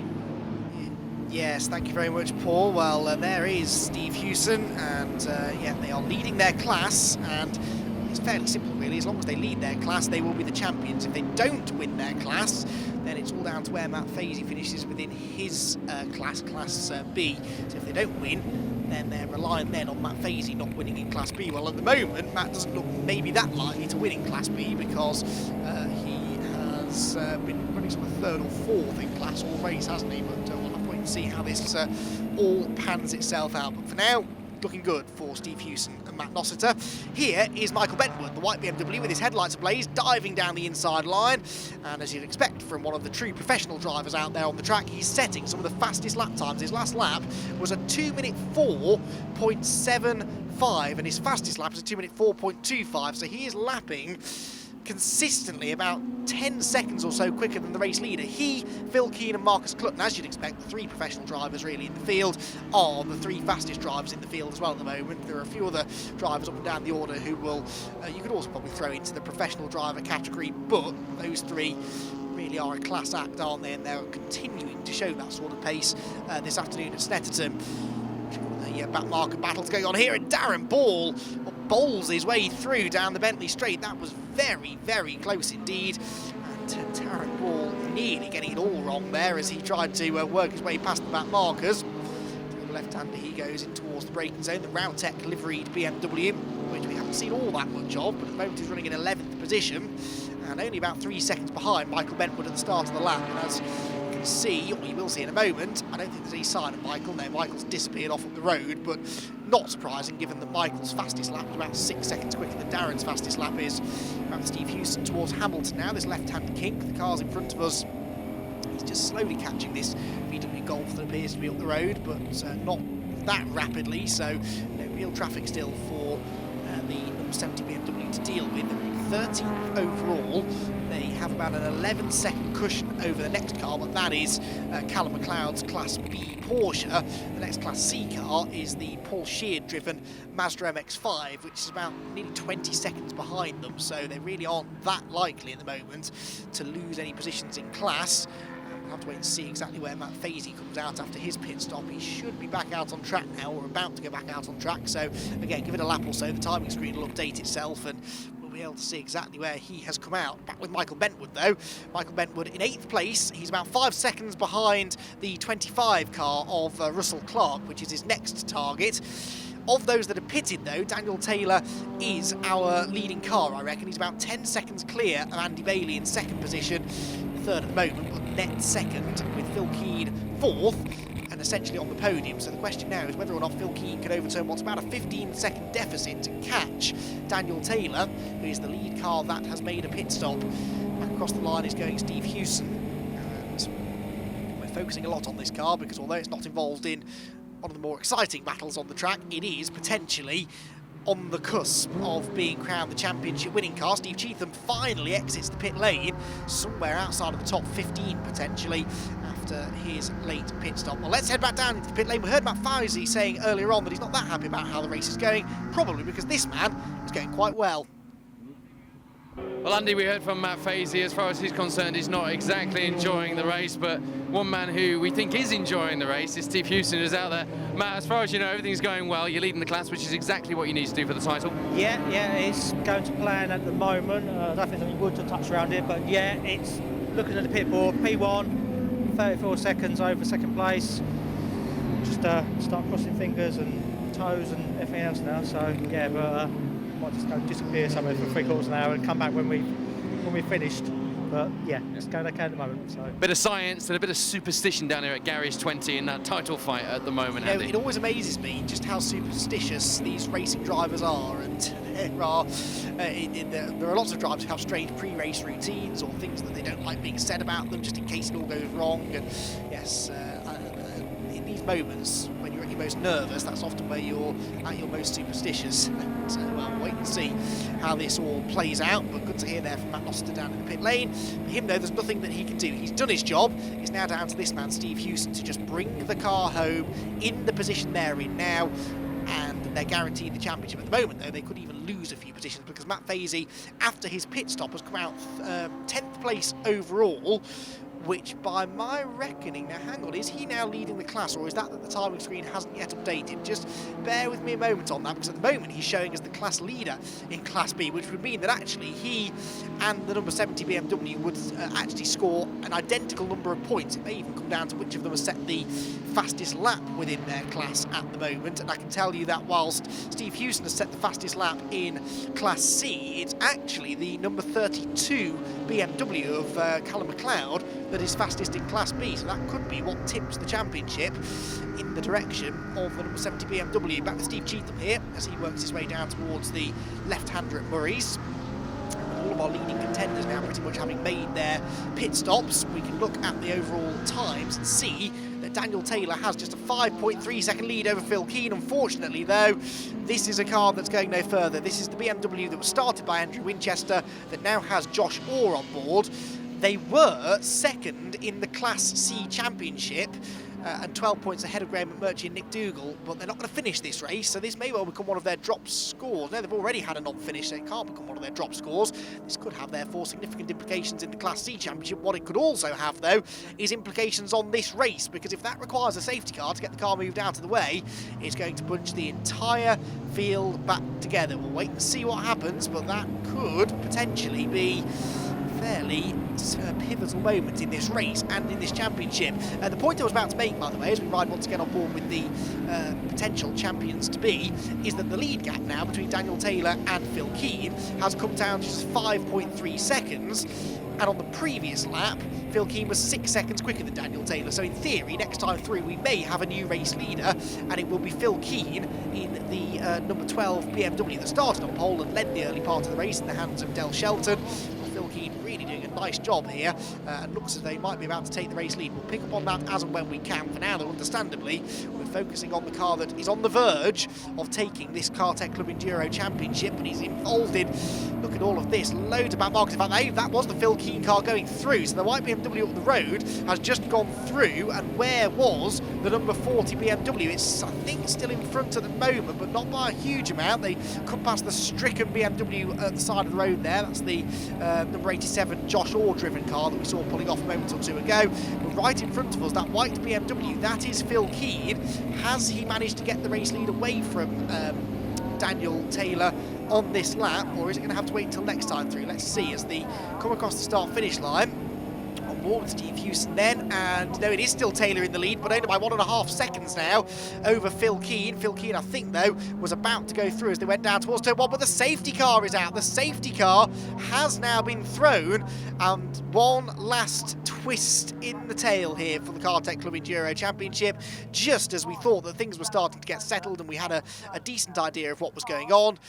It all changes again. What does this mean for Matt Fazy? What does this mean for Steve Houston and Matt Noster? Well, Matt Fazy, I was contemplating as to whether he was leading his class. I can confirm he is now leading Class B in 10th place. But Ben Salmon in the 83 BMW that was dicing away with Fazy earlier on when it was Matt Maxted at the wheel was some 30 seconds nearly behind. In fact, over 30 seconds behind.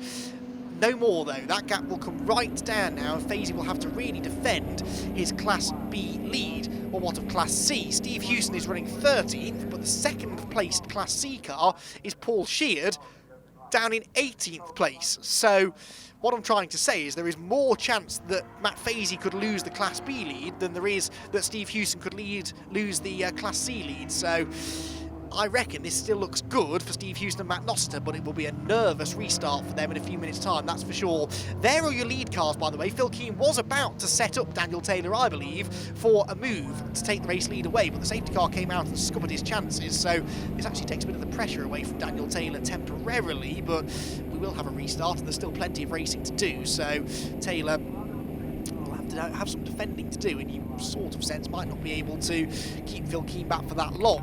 What this also does there is it brings those other quick cars, and Marcus Clutton, who's running 4th, and Michael Benwood, who's running 6th, they will now close in a little bit closer at least to the leaders as well. So this ain't over yet, and whilst Phil Keane's really been one of the stars of the show, and indeed unsurprisingly has set the fastest lap of the race, I think the only man to get into the 2-minute 3-second bracket, yes he is, a 2-minute 3.48 that he set back on lap number 39, and he is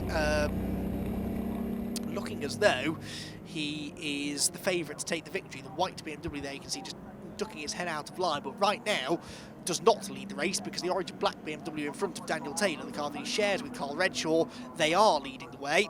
Now, remember, they were just 5 points behind. Andy Bailey and Luke Schlevitz in the Class A Championship were the race-leading car. If they now start dropping places, that could change things. As things stand at the moment, I think they would be the champions. But if Phil Keane gets past them and takes the lead, Andy Bailey and Luke Schlevitz will be the champions. Unless, of course, Marcus Clutton and Michael Benwood come charging past them. So, Class A Championship, it may well be more or less settled in the overall championship, but the Class A Championship is not settled at all because Julian McBride also has to be factored into all of this as well, remember, and he's running right in amongst it all in 5th. So, the 3 cars to watch out for in a way for the Class A Championship, the car that's leading the way at the moment, car number 40, the car that's 3rd, car number 95, and the car that is 5th, car number 50. They are the top 3 in class in the points, but it's really all about what the cars around them do and how many cars end up separating them and in what order they are when the checkered flag falls. We're not that far away now from the end of this race, so this is going to be a really significant final dash for the cash here as far as the Class A title is concerned. And for Daniel Taylor, whilst he knows that Phil Keane is quite a bit quicker than him, if there is any way he can keep him behind, or at least if Phil goes through, try and stay with him as much as you can and try not to lose any more places, then that could well be enough to give them the championship. Let's head back down to the pit lane there and have a word with one of Matt Fazy's mechanics. He's with Paul. Mark, that safety car came at just the wrong time for you, didn't it? Just as you'd done your pit stop. Yeah, I know, we just headed out, but we were running out of fuel. Yeah, I was coughing a couple of times, so we couldn't go any further. We've come back out in the lead, which is good news. Yeah. So we've got some quick guys behind us, though. So the safety car could actually play into your hands a little. Well, it's bunched everyone back up again, unfortunately. So the quick guys who were behind us with a sort of 30-second gap back are now back on our tail. Okay, so, and just fill something in for us if you can, because he didn't seem that happy when he got out of the car. So he's not enjoying himself. Yeah, I think it's just the pressure. You know, he really wants this. Everyone really wants it. And, you know, we've been quite lucky this year. You know, and it looks like the luck's run dry a little bit. That's racing, isn't it? It is, and that's safety cars. Back to you, Andy. Yeah, how ironic is it that the only reason they hadn't stopped yet is because they were hoping for a safety car, in which case they could pit and lose less time by virtue of pitting behind the safety car rather than pitting under green flag. The car starts to run out of fuel, they dive into the pit lane, they get it all done, they lose the time that would be expected to be lost through a green flag pit stop, they head out onto the track. Oh look, there's a car that's pulled off at the side of the road and the safety car comes out, and that so often is the way. There is the car that's on the verge of the championship, though. Steve Hewson and Matt Nossiter are continuing to look like they are in the perfect position here, because they still are not that likely to lose that class lead, I would have to say, to the Paul Sheard and Steve Dolman driven MX-5, which is actually, I don't even think on the same lap as them. I think they're a lap apart now, so the Hewson and Nossiter car definitely looks good for the class victory and therefore the title. Matt Fazy just needs to try and hang on to his class lead, though, above all else, because if anything were to happen to this BMW, which has been fairly bulletproof all season long, and as we've just been discussing there between Paul and Matt Fazy's mechanic, you know, your luck sometimes can run out when you least need it to. So for Matt Fazy, all he can do is win his class and hope for the best. All it takes is for one other Class C car to get ahead of this car, and all of a sudden the championship is lost. Well, let's head back down to the pits for some more news on this scintillating Class A battle. Okay, back to that Class A fight then, Andy. You wanted a bit of an update on that. Well, I can't talk to Andy Bailey because he's in the car on his own, but Sam Moody is sort of in communications with you. Can hear him. I can hear How him. does he sound? He sounds nice and calm. We're just controlling him and his pace a little bit. Really. You're doing the maths here, and he's at the moment he's comfortable for that Class A title if it stays as it is, and the safety car's played into your hands a bit. It has a little bit, but what the problem we've got is that it's bunched the cars up obviously behind us. So car 50 is now sort of really on our backside, so we've just got to watch what happens to that 50. But you're comfortable, you can probably drop another place and still take that title. Still take that title, but we need Phil Keane to crack on in that other white BMW and win the race for us, please. Bit of teamwork going on there. Well, no, but hopefully. Fingers crossed, everything. Okay, so at the moment in that Class A title fight, Andy Bailey is looking strong. There's still a fair way to go in this race, but the safety car has played into someone's hands, at least this afternoon, Andy. Yes, and that safety car has just pulled off the road, having done the damage as far as some of the drivers are concerned. It's now back in the pit lane, and immediately we have the lead change. So through goes Phil Keane. He's into the lead of the race. Now, what we just heard Andy Bailey's mechanic saying was that if things stay as they are now, they will still be the champions. Well, that was, I think, on the assumption that Phil Keane was fairly quickly going to dispatch of Daniel Taylor, which he has done.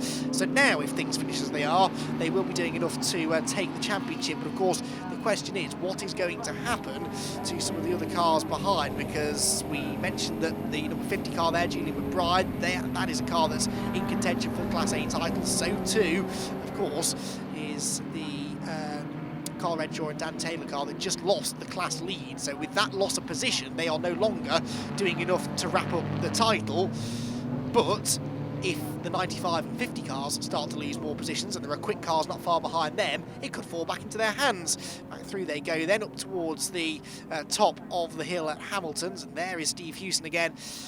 Thankfully a slightly calmer restart this time around for the number 70 BMW as it hits the brakes in towards Oggies. A little bit later in the race there are fewer cars out there, and it was a slightly more relaxed restart as well, I think, there, with slightly fewer actual positions being debated up towards the front of the field. But we've still got actually the top 11 cars outright, which incorporates most of Class A and a couple of Class B cars that are still on the lead lap as well. It's a long lap here, of course, which does keep everyone fairly close together, and a couple of safety cars have helped with that as well. But it is Phil Keane that leads the race now in the car that he shared with Del Shelton.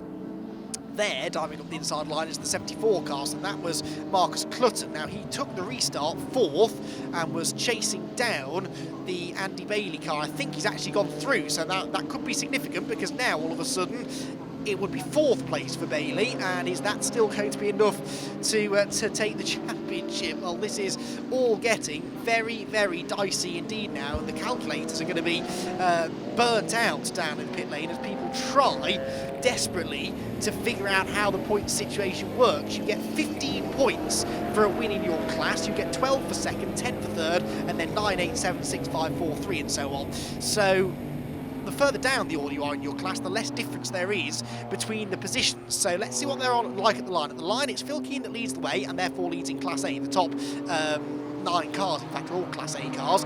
Dan Taylor is second, so he at the moment is going to score 12 championship points.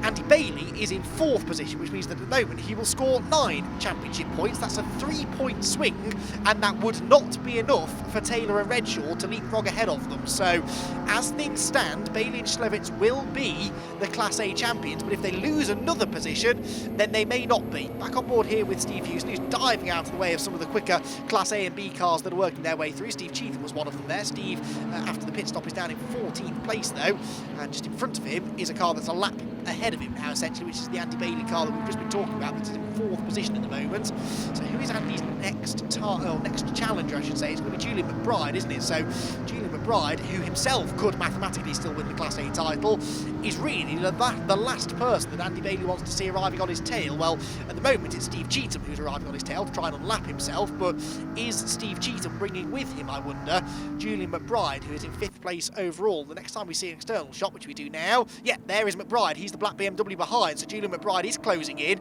and if he were to get past Andy Bailey, then all of a sudden Bailey would find himself finishing 5th, which is only worth 8 points.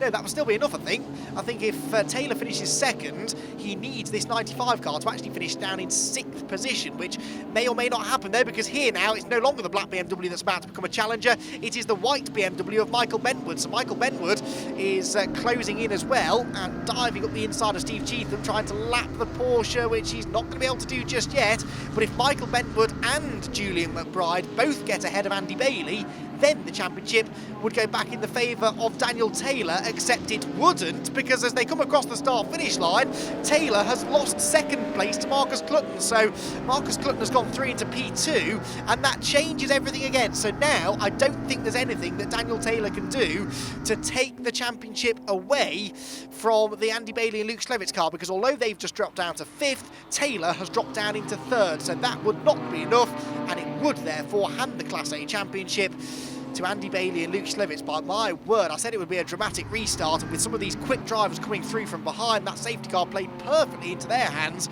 but it really did not work well for some of the Class A contenders who have been battling hard all year to try and take that class title. So, with Class A temporarily a little calmer, we'll maybe start turning our attention to the outright champion-elect, because we're into the final stages of this race now, and Steve Houston and Matt Nossiter, you can see them in the background there, the red BMW, they're still leading their class, as I've said on a few occasions. That's unlikely to change now. They're over a lap ahead of their nearest Class C rivals. Steve Cheetham, meanwhile, has got, I think that's Julian McBride behind him now, isn't it, trying to find a way through. There is Andy Bailey.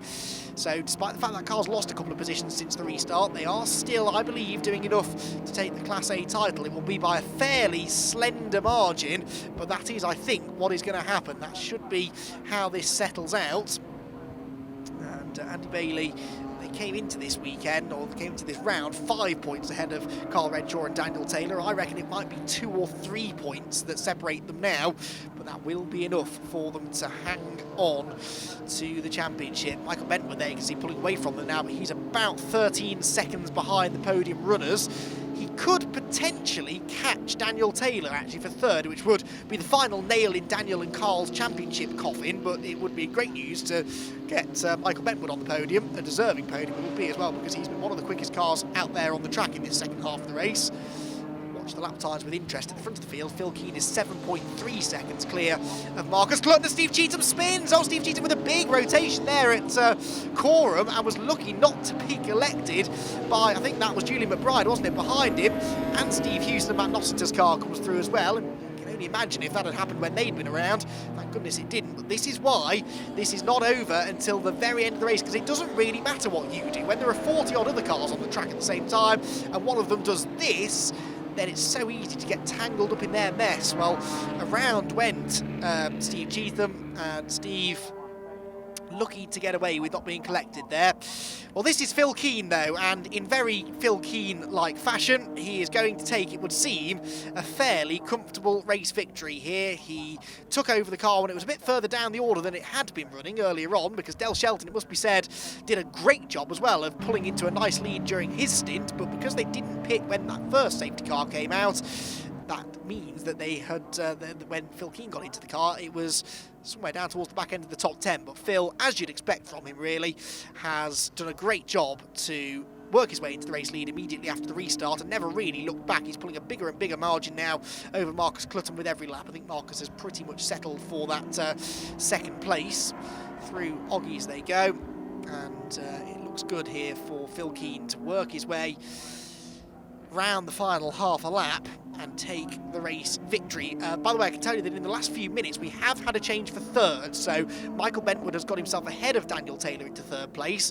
That means that not only will they be on the podium, but Daniel Taylor and Carl Redshaw will now only finish in 4th position. So 4th position for them would be worth 9 points. Andy Bailey and Luke Schlevitz are running down in 6th there, because they've lost that position as well, Julian McBride, but that is still enough for them to score 7 points, which will be enough for them to win the Class A championship by just 3 points. That's how close it was in Class A. The Class A winner though, and the overall winner, is going to be Phil Keane and Daniel Shelton.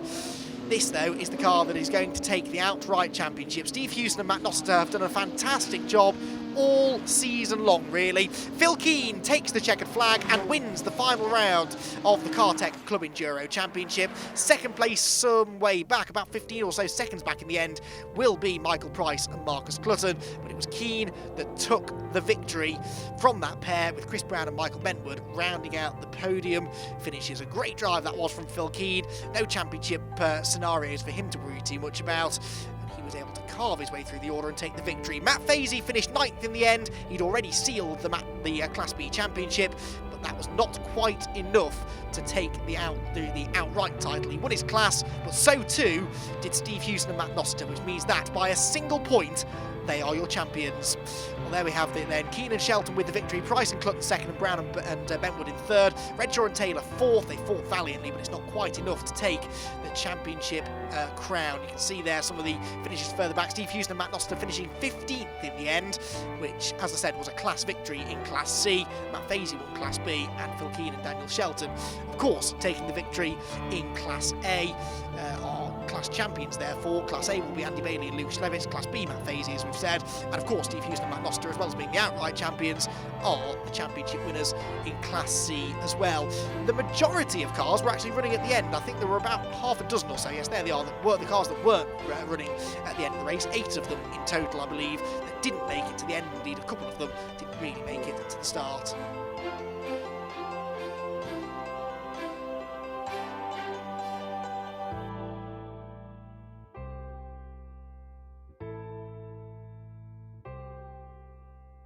Steve, you knew what you had to do today, and you did just that. It was just brilliant out there. Yeah, I mean, the car was faultless. It was absolutely superb. Matt put in a perfect first stint. We pitted under safety car, which was always part of the plan, because we know we can run quite long on this car, so we got quite a wide pit window we set ourselves. And yeah, I mean, it really was a textbook race. It was superb. Very, very happy with that. And with that performance, you are, I'm pleased to say, the 2018 750 Motor Club Enduro champions. Somewhat pleased myself as well. 1 point in it as we came into this round. Matt Fazy had some really stiff competition in Class B. So, I mean, congrats to him for getting this far and just, making it such a close race throughout the season. And success for the organisers as well, because a great championship and that round in Spa and everything else. Yeah, I mean, rammed grids, absolutely packed, and I mean, there's a lot of club drivers here who want to be able to do these longer races but aren't looking at the big national series and Britcar and this kind of thing. It's out of budget for most of us, so to be able to do this is absolutely fantastic. Congratulations, a fantastic victory and a championship. Thank you very much. Can you have done any more than you did today? Not with that car. No. A fantastic setup. The data won't lie. Could I have gone faster? If I could have done, I don't know how. I really don't. Not in that car. Fantastic end to the season. Truly fantastic end to the season. I've just been congratulating Steve on his overall win. I'm not bitter. It's been brilliant. It's been absolutely awesome. And I've already given, over the tannoy, thanks to the 750, and that's important. The 750 have put together a fantastic series, a fantastic championship, and it needs to be recognised. And anybody who is wondering if they can do this need to get here now and get a car built for next season, and come for it. It's brilliant. This was our first ever championship. We've won it, and it feels awesome. Absolutely awesome. You're part of the UK's biggest endurance series, and not only that, you are a champion. Yeah. Am I? Is it? I didn't know the largest bit. Wow. I am a little lost for words. I will probably cry later, if I'm being honest. I will probably cry later. You could have done it now for some raw emotion on camera, but we'll let you off. Well done. You did miss me doing the whole Wayne's World, I'm not worthy to Steve Hewson. And mention to him, Steve Hewson, Matt Nossiter, by gum, they've been good all year. Next year, eh? Andy, it wasn't without its drama, because you had that little bit of contact, and the whole team, I was stood with them when you had that. There was some drama in the pit lane. A blind spot. Obviously, a back marker came up. I couldn't see the Jeff Steele car behind me, and obviously we touched, but looking at it, there's not that much damage. So, yeah. But it was one of those things I thought, if I got grass in the grill or had I damaged the wheel, it has a little bit. A good job I refurb wheels for a living, so I can do that on Monday morning. So yeah, great race. The team were telling me what I had to do. Had some high temperatures on the rear diff, so just telling me take it easy and don't get too involved in racing So yeah, the cars in front, because all we had to do was finish behind them. So that's what I did. So yeah, great result. 5 different winners this season in the club Enduro. 4 went into this round with the potential of taking the Class A title. And there you are, champions, after a 3-way fight on the track today. Yeah, it's a fantastic result. Luke did a stellar drive in the first 26-30 minutes. He was getting some real pressure from, you know, the ADT car, which has got more power than us, so he did really well to stay in front of him. So yeah, Luke did a hard job first stint. I don't think I could have done that. So It's a team job, and I think you owe them all a beer. I do. Cheers. Cheers. So that's it. The 2018 Cartek Club Enduro Series comes to a finish here at Snetterton as the afternoon sun starts to set in. And what a race we've had. What a season we've had for the 750 Motor Club, the UK's largest endurance series. And you can see why, you can hear why, talking to the drivers and the teams as well. We had 2 championships to sew up here, the Class A title and the overall title. And they did it in style, down to the wire, as you've come to expect from this club. That's all from the Club Enduro Series for another year. We hope you'll be back, and we certainly will, next year to see the action unfold once again.